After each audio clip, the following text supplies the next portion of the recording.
As you get more users, you get less resources for everybody. So it gets more expensive to use the system and the quality of service goes down. Wi-Fi is this way. As more people connect to a Wi-Fi router, the slower your Wi-Fi gets and the less performant it gets. And you've noticed that you're at an airport and try to connect to the Wi-Fi or something or the hotel and it's really slow on your phone. If it was just a few people, it'd be really fast, but because there's hundreds or thousands of concurrent connections, it doesn't work very well. So that's an example of not a very scalable system.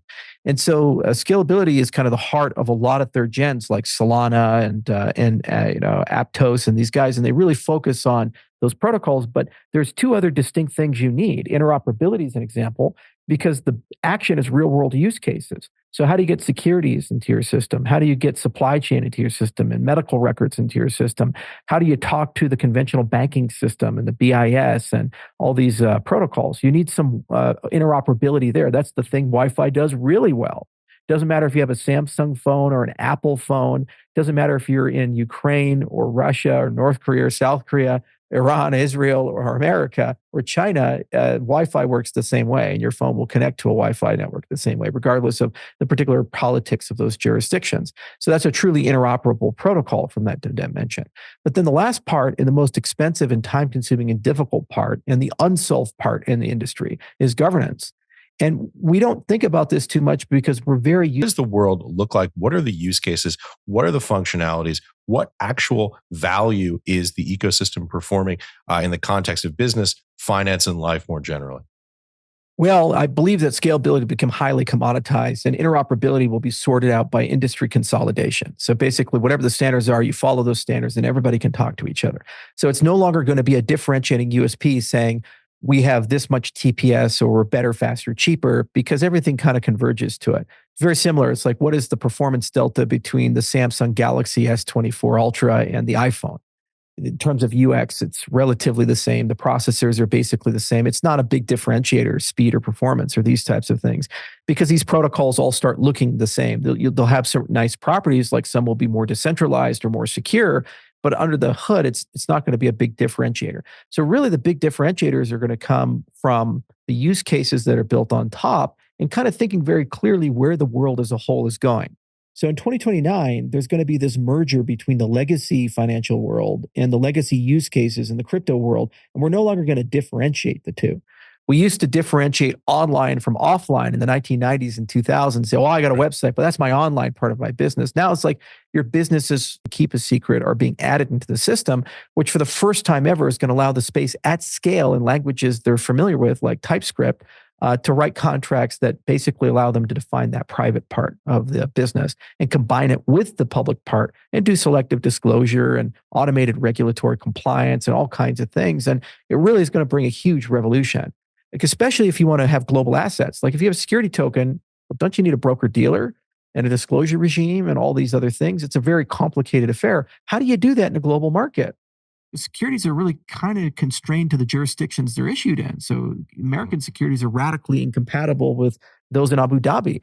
But it's one big global market, crypto. And if we're going to actually benefit from crypto, we need the ability to automate these things, allow people to seamlessly move from one jurisdiction to another jurisdiction. And the smart contracts just kind of all figure that out. The other thing we need to do is move to a situation where transaction is settlement is compliance. Right now, compliance works the opposite way. You get the money, and then you have to kind of figure out if that was actually a lawful transaction or not. And if it wasn't, you file a suspicious activity report, and you get a big fine. And lo and behold, there's $20 billion in compliance fines for all the big banks in the last 10 years. And then there's also still like a third of their budget is spent on this endeavor, and they still fail. So it's not working in a global respect. So being able to— Let me ask you this, because you talk about— the problem is private transnational standards. And so that creates a marketplace for automated regulation. And that creates a marketplace for smart contracts to do these through APIs and libraries. And what doesn't matter to particular movement, once it's there, people see the enormous efficiency gains that you get. Because if you're a modern business— I mean, that presupposes that we do move toward a truly global world. I mean, the way this works today, to your point, clearly there is not that international jurisdiction, particularly between strategic rivals. The way it works today, you and I are U.S. persons. We reside in the United States. We do business in the United States. Our transactions are compliant with U.S. AML, KYC, Treasury protocols, et cetera, et cetera. And we don't apply standards that are international. So this is the question is, can we reach it? That's not true. I mean, this microphone is made in China. This is made in China. There's shipped on vessels that are registered in Greece.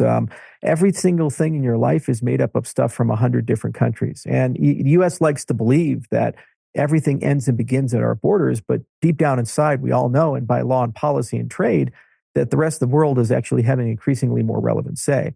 Also, you ask where Cardano is going to be at in 2029. Current US debt is $34 trillion today in 2024. By 2025, the current rate we're spending will be probably at about $50 trillion, and our inflation rate will continue depending upon the next 5 years.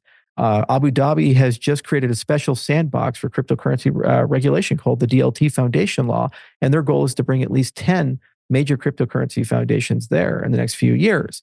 And they have $1.5 trillion in their sovereign wealth fund that they're starting to deploy increasingly in the blockchain space. And they've already made a commitment to blockchain their entire government.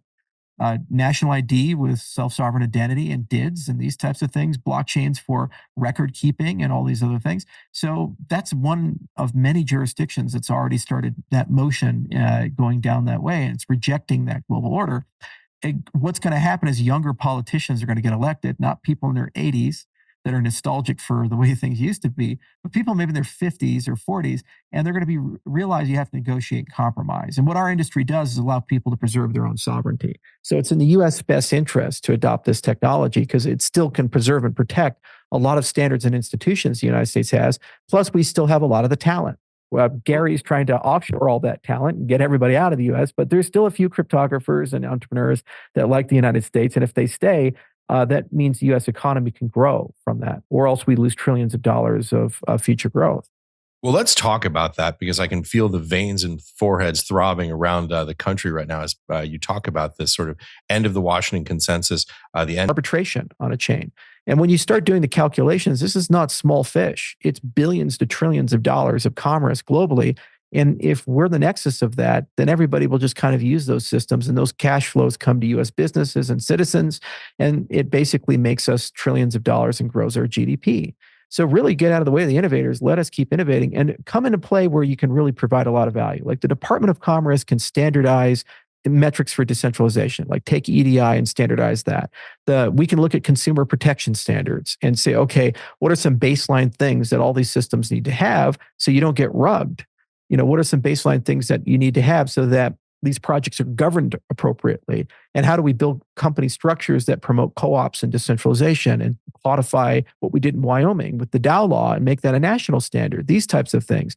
These are the things that can really get the U.S. to become a global leader. And you can look no further than to Wyoming, where 31 laws were passed, everything from speedy banks, which solve the tether problem because it's a full reserve bank. It's an asset-backed institution that's 100% reserve, so it can't default. It's a perfect institution to issue a stablecoin from. And it's a state-chartered bank. It's there. It's ready to go. What did the U.S. government do? Instead of saying, that's a good idea, let's